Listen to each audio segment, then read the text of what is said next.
For all the people looking to whack off this November, there isn't a whole lot of stimulating cards coming in Surging Sparks on Thursday. But even if I'm going through a dry spell, helping other people out always brings me joy, no matter how hard things get. The road deck from Surging Sparks with the best chance of success is Azumarill.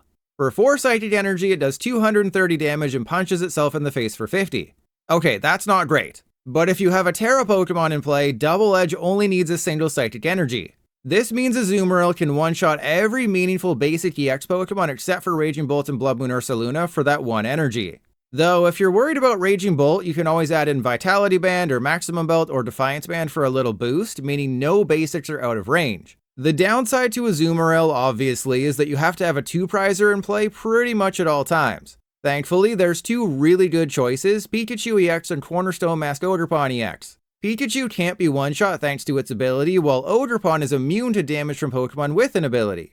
Ogerpon is definitely the better choice because there are ways around Pikachu's Resolute Heart, but I'm about giving you options. At the end of the day, neither of them are attacking, you just want a Terra Pokemon that you don't have to worry about. For the Azumarill list that I built, I went for a full 4/4 line, 2 Ogerpon, and because we have to run a Terra anyways, Noctowl and Area 0. Noctowl helps your consistency by grabbing any 2 trainers upon evolving, and you can juice your hand with Hoothoot and Noctowl by playing a Fan Rotom turn 1. Capturing Aroma is always a risk since it's a coin flip, so you can remove them and go for more Ultra Ball. As for Marill, choose the water one from Stellar Crown. It has 70 hit points, a 1 retreat cost, and can deal 10 damage. If you want to be a little adventurous, there's several other ways to play Azumarill. 2 of them involve Xatu, which accelerates the Psychic Energy and draws you 2 cards. Pair it with the Lightning Mewtwo EX, which is a Terra, and you have someone that can deal 340 damage with 11 Psychic Energy in play. Though this does end up making it more of a Mewtwo deck than an Azumarill deck. Similarly, you can pair Azumarill with another Terra Pokemon, Espathra EX. This guy hits Charizard EX and other Dark types for weakness, while also being super annoying, requiring your opponent's active to have 1 extra energy to attack if Espathra's in the active. I also saw this list in Japan featuring Dragapult EX, but it's more Dragapult focused, with Azumarill as a good single prize attacking option as a backup. Looking at the best ace spec, Prime Catcher lets you choose your targets, but Neutralization Zone can just win you the game if it's late and they're out of stadium counters. Maximum Belt is always a good idea, boosting the damage against EX Pokemon by 50, with Hyper Aroma getting you 3 stage 1s. Finally, why not Brute Bonnet? While the poison doesn't help the Raging Bolt matchup since they can also wear an Ancient Booster, it does activate Binding Mochi, letting Azumarill hit for 270 damage. You will sacrifice some consistency by removing Noctowl, but you do add power. Normally I wouldn't put EX Pokemon in the Road Decks video, but as the kids these days would say, I'm down bad. Surging Sparks doesn't have a lot of new archetypes, so I've had to scrape the bottom of the barrel to find decks with something resembling a playable deck. Luckily, Scovillain has a 16% chance of beating off Charizard decks, mostly thanks to an attack that can deal upwards of 2000 damage. For 2 Fire Energy, the new Scovillain EX does 10 base damage plus 70 more for each damage counter on it. That means, with 5 damage counters, it's one-shotting everything in Standard. Not only that, it's both a Fire and Grass type, meaning it hits Charizard EX, Roaring Moon EX, Teal Masked Ogerpon EX, and Dialga V-Star for weakness. Though Dialga also resists Scovillain, so attacking it might break PTCGL. Despite how good Scovillain might seem in your head, it's done absolutely nothing in Japan. This is the only list that I could find with any sort of success. There are some good ideas in here though, and you wouldn't be blamed for testing it out and seeing how it goes. Frostlass damages your Scovillain since it has an ability, Magma Basin accelerates and damages, and Calamitous Snowy Mountain damages every basic non-water Pokemon that gets an energy attached to it, but it's just worse than Magma Basin. There's also Radiant Heatran, which is basically a single prize Scovillain that requires 3 energy instead of 2. I know it's not optimal, and Scovillain will require a lot of testing to find the right list, but this is my take on the deck. Squawkabilly and Fezandipiti help with card draw, Frostlass and Magma Basin put damage counters into play, and the Emolga can also help spread 10 damage to each of your bench Pokemon early. If things are going right, which is a big if, you should be able to take 1-hit KOs with regularity.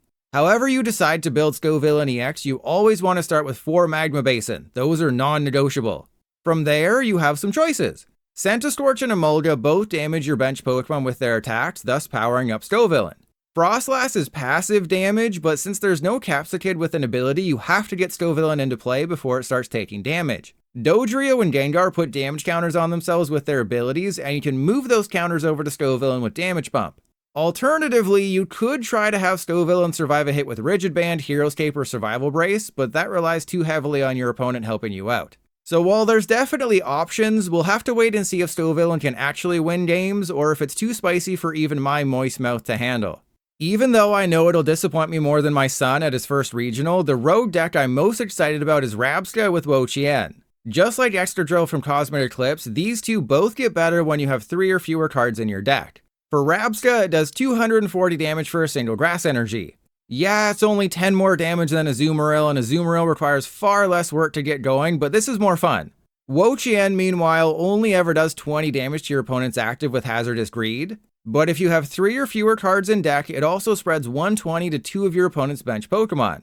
So both of these cards are highly playable once you get down to 3 cards or fewer. The question then becomes, how do I get down there by turn 2 or turn 3 so I don't fall too far behind? Well, the answer is a lot of items and a lot of discard supporters with a splash of Pokemon draw. And in order to not lose the game by decking out, there's a copy of Pidgeot V which puts itself back into the deck every turn. I also went with 1 copy of the Bench Barrier Rabsca. You already run Rellor, so I figured it's just a great card to have. Looking at the rest of the list, I only went with 1 copy of Wo-Chien plus 1 counter gain. We'll have to wait and see just how good Wo-Chien is, either as a spreader or a cleaner upper. If it ends up being useful, add more Wo-Chien and more counter gain. Elsewhere, you use Squawkabilly, Mew, Fezandipiti, Rotom, and your supporters to draw tons of cards, and you play with your balls, trekking shoes, and bug catching set to dig, getting down to 3 cards or fewer as quickly as possible. There's plenty of other item cards to help with the self-mill, including Brilliant Blender, Gutsy Pickaxe, Lure Module, Great Ball, Dust Ball, and any other Pokemon search card you can find. It's just that, at a certain point, you have to stop the madness. Now, I'm not saying these ones are good ideas, but if you want to whack off super hard, Great Tusk EX mills the top 5 cards of your deck if it's in the active. Rotom V-Star evolves from your Rotom V and can help draw more cards with its V-Star power, and Morpeko can discard the top card of your deck. You're probably better off maximizing the number of Mew EX or going heavy on items and Babarrel instead of these guys, but again, I'm all about giving you choices. When you hear about this next deck, keep in mind that Rogue doesn't mean good. It means you can win 10% of the time and infuriate Raging Bolt players on a 10-game win streak who lose to something so weird that they question their entire existence. The late Guardians, Azelf, Mesprit, and Uxie always seem to get mashed together, just like my toes when I was forced to wear shoes at my wedding. In the past, it's been subpar effects like making weakness ×4 or removing weakness altogether if all 3 were in play, but they were always in a support role. That all changes with Surging Sparks. Now, if you have all 3 in play, Mesprit deals 160 damage for 2 Psychic Energy. With a little finagling, that means you're 2-shotting everything meaningful. But if you use Azelf and Uxie properly, you can 1-shot everything in the entire game. For a single Psychic Energy, Uxie puts 2 damage counters on each of your opponent's Pokemon. Not too exciting until you read Azelf. It does 10 damage plus 10 more for each damage counter on all of your opponent's Pokemon. Ultimately, Uxie is your attacker turn 1 going second, then you can choose who makes more sense between Azelf and Mesprit. The list you see before you plays Cleffa to get out of early awkward hands, 4 copies of Buddy-Buddy Poffin because literally every basic except Radiant Alakazam has 70 hit points or less, Rabsca to try and protect those weaklings from damage counters and bench damage, and Neutralization Zone to maybe wall your opponent for a few turns. You'll also find Xatu, which helps accelerate energy to Mesprit and draw cards. Both Xatu and Counter Gain allow Alakazam to attack, so don't be afraid to punish people with gigantic hands. Now, there is another variant of the late Guardians that you can try to build. While the one I just showed you is focused on consistency, this other one is all about getting as much damage into play as possible for Azelf. So chuck in Rocky Helmet, Vengeful Punch, Deluxe Bomb, Calamitous Snowy Mountain, or Gapejaw Bog, and try to spread 200 or more damage across all of your opponent's Pokemon. I don't think it'll work, so why not try and prove me wrong? If all those other late Guardian options don't moisten your feet, there is another way to flood the field with damage counters, Cofagrigus. For a single Psychic Energy, Cofagrigus puts 6 damage counters on every Pokemon with an ability, both yours and your opponent's. Used properly, you can soften big targets up. Used improperly, you can lose the game with style. The combo here is that you use Cofagrigus to spread damage counters, then follow it up with either Mimikyu or Azelf wearing a counter gain. You can't really run Xatu since that'd be done after 2 Law of the Underworlds, and it's the same story with Frostlass. Though if your goal is to try and win against ability decks, Frostlass Monkey Dory is probably still your best option. That's what one player in Japan did, adding a 1/1 Cofagrigus plus Mimikyu and Counter Gain to destroy ability decks. But for a more Cofagrigus-centric deck, it's the same basic strategy. Get Cofagrigus up and running, then hope to spread a ton of damage with its attack. I put in a couple of accompanying Flute to coax out extra basics, but if they're not putting ability Pokemon into play, you're not going to win. There's also Ursaluna EX, which is an amazing closer, you just have to hope you never start it. Other options for Cofagrigus include everything you can use with the late Guardians, plus Cofagrigus EX, which is a terrible card, and the Dusknoir line to help deal with non-ability decks. If you want to get super duper spicy, you can run a 1/1 or 2/2 line of Cofagrigus in Dodrio deck to boost its damage immediately, all while hoping you don't run into any one of the 5 different tier 1 decks that can punish you. I don't think you realize how many Annihilape cards there are in Standard. Okay, well there's only 3, but that's literally more cards than Bonsly has had in its entire existence. Anyways, 3 different Annihilape means you can build one super wacky deck. Looking at the new Annihilape from Surging Sparks, for a fighting and a colorless it knocks out both active Pokemon. That's great! And you can launch it with Reversal Energy or Counter Game plus a Fighting Energy if you're behind on prizes. Then there's the one from Scarlet and Violet base set. For a single Fighting Energy, it does 70 damage for each prize card your opponent has taken. The meaningful damage doesn't really start until 3 prizes, but that works perfectly with the Destined Fight one, forcing your opponent into the endgame earlier than they want to. And if you want to get really crazy, Annihilape EX can deal up to 240 damage for a single Fighting Energy. Unfortunately, the attack is based on how many damage counters you put on Annihilape, so it's way too risky to actually be good. In terms of Mankey, while there's a bunch, you probably want to go with either of the 2 on the left. While the ones on the right are stronger, they damage themselves in the process, putting them in range of Dusclops and Dragapult.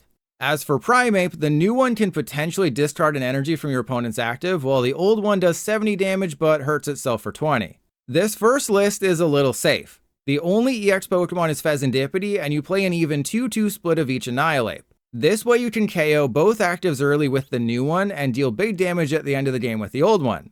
There's also Mimikyu and Klefki as great options to promote after losing the Surging Sparks Annihilape to a self-KO. But you didn't come here to watch me play it safe, you came here to watch me whack off. This build of Annihilape from Japan plays Grand Tree and Dusknoir.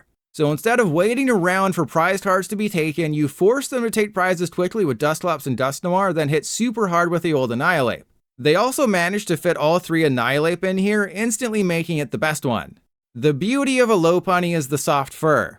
And the beauty of a road deck is that you can't just go to Limitless, copy the list, and go crazy on the ladder. You have to go to the description of this video, liking it along the way, copy the list, and give up after one battle because it sucks. Also, they require creative thinking to build. So if you have any suggestions on how to make these decks perform well, let me know in the comments.